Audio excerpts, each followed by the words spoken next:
guys, welcome back to the channel. In today's video I'm sharing with you my recipe of a sweet pickle, or for many of us who know here in UK it's a Branston pickle, and it is going to be, in my opinion, better than Branston pickle. First of all, I must say that I do not have a Branston pickle to demonstrate here. I have the one from Lidl and the one from Asda.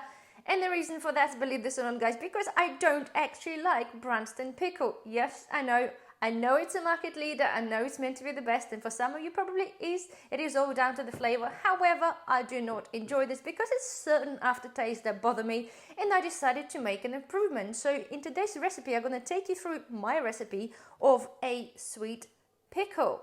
For all of you guys, especially probably in America or anybody outside UK really, it's actually not a pickle as you know it. It's actually like between relish and chutney, which has really sweet and kind of wintry notes of all spices. So it's all congealed together and made into a nice brown condiment that you normally either put it with cheese or some people do with meat. But basically this is what that is. It was invented in 1922 and it was named Branston after the small village in Staffordshire, Branston. So there we are, just a little bit of history there. So without further ado, I shall take you through the ingredients. So we will require half a turnip or swede or rutabaga, depending where you are.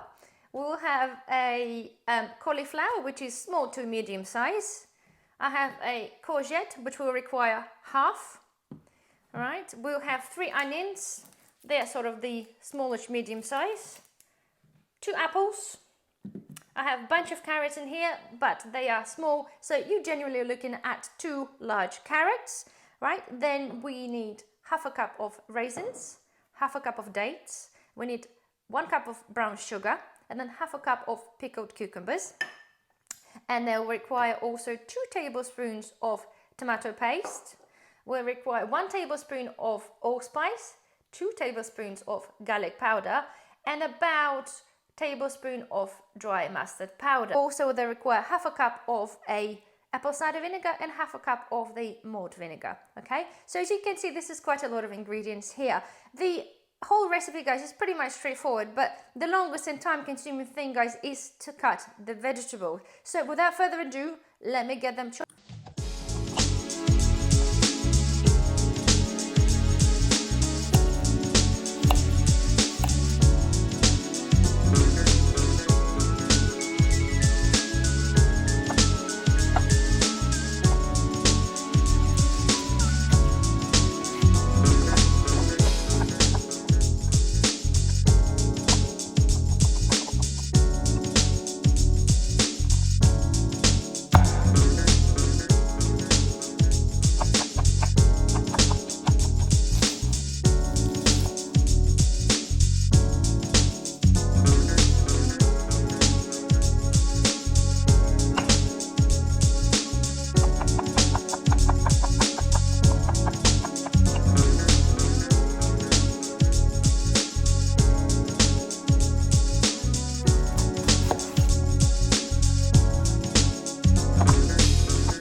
Done. So we have the diced carrots and turnip, cauliflower, apple and onions, and obviously I've got the courgette. So basically it works out everything 1-to-1 proportion roughly, apart from cauliflower, which is about 2-to-1. But that's fine because the cauliflower and the courgettes, being really soft vegetables, they're the ones that are going to sort of melt down an apple into nothingness to kind of congeal all of the stuff together.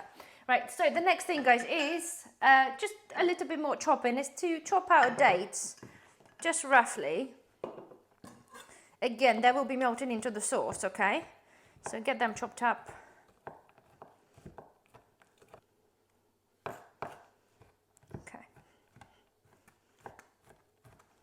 Right, so dates are done. Put them back in there.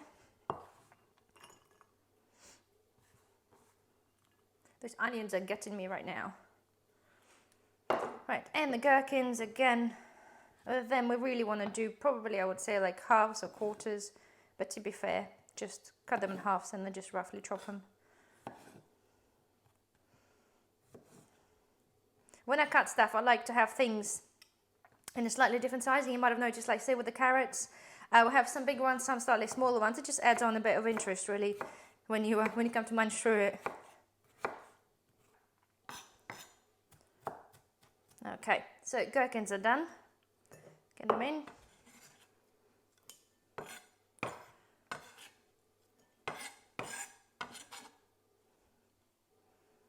Okay, so next thing, guys, is we need a very large saucepan. We need my portable hob, and we shall be cooking that down in a second. So here we are, guys. I have all my ingredients here. I've got my hob, got my spoon. So the next thing is to combine them together. So let's go. So cauliflower, onions, and apples go in.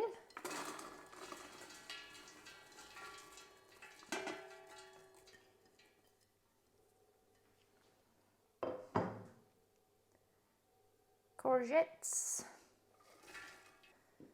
Okay, so that's the chunky ingredients. Right, so next let's add on the raisins. Whoosh. Dates.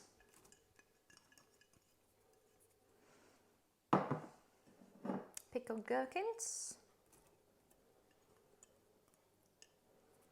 Okay, so now what shall we go with next? Let's do tomato paste. In it goes. Right, so vinegar. Malt vinegar goes in. Apple cider vinegar goes in. Allspice. Mustard powder.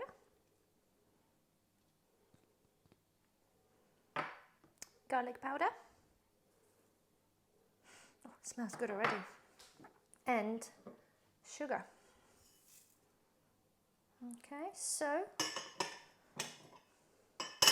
let's give it a mix together. And again, guys, we're going to be tasting that a little bit later, okay, to add on a little bit more, if required, vinegar and sugar, or sugar. Because again, it's down to personal preference, because when I make something, I make it to fit my taste, as what you should do as well. Okay, so let's put the hob on the medium heat. And the idea is, guys, we're going to be simmering this and bringing it together like you do with any sort of chutney. And generally that will take between 45 minutes and an hour. So let's do it. Okay, guys, so 45 minutes have passed, okay? It's not quite there yet.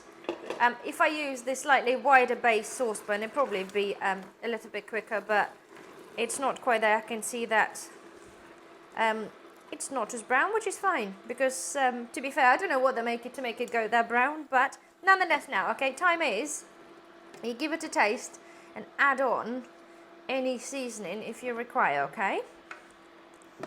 So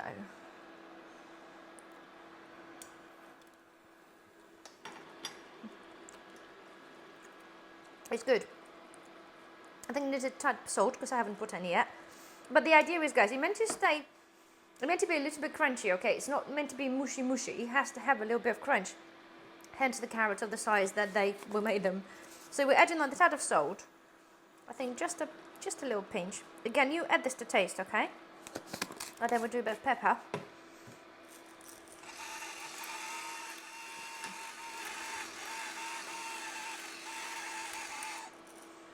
Okay, we'll give it a mix up again.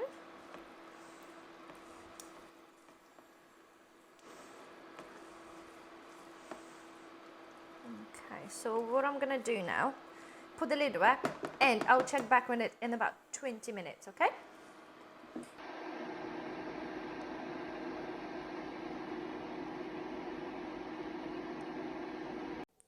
So guys, as you can see, 20 and about minutes have passed, and plonker that I am, I've forgotten to press record on the last part. So our chutney was boiling, guys, and it was done. After that 20 minutes, it was done. And I've decided, for the sake of that video, to put those two into, one of them is in a mason jar and one of them in a clip top type jar. We're not pressure canning it or hot water bath canning it. However, if you want to hot water bath canning, that'd be your best bet, and obviously using one of those jars with the lids. The only trouble is, if you will water bath can it will kind of reduce the consistency to a little bit more mushy. However, the idea is that the carrots and everything else still has a little bit of crunch, has a little bit of texture. However, if that doesn't matter to you and you want it to be really shelf stable, then go ahead and hot water bath it. It's a normal 15 minutes like you do with an average chutney. As for myself, for ease of use, I'm using one of these clip top type jars. It is absolutely brilliant. Before you consume that, guys, you'll have to sit there between 5 and 7 days to make sure all the flavors amalgamate together. Thereafter, again, after you've been hot water bathed, it'll be shelf stable for a few years. In this jar, it'll be absolutely fine for a good few months in the fridge.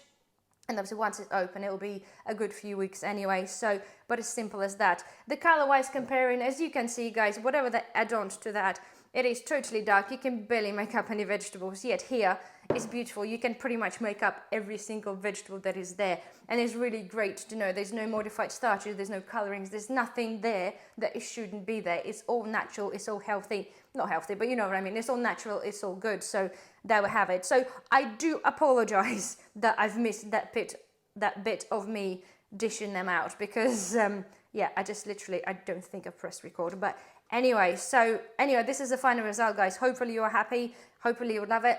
Don't forget thumbs up, subscribe if you haven't, and I shall see you in the next video. Bye bye.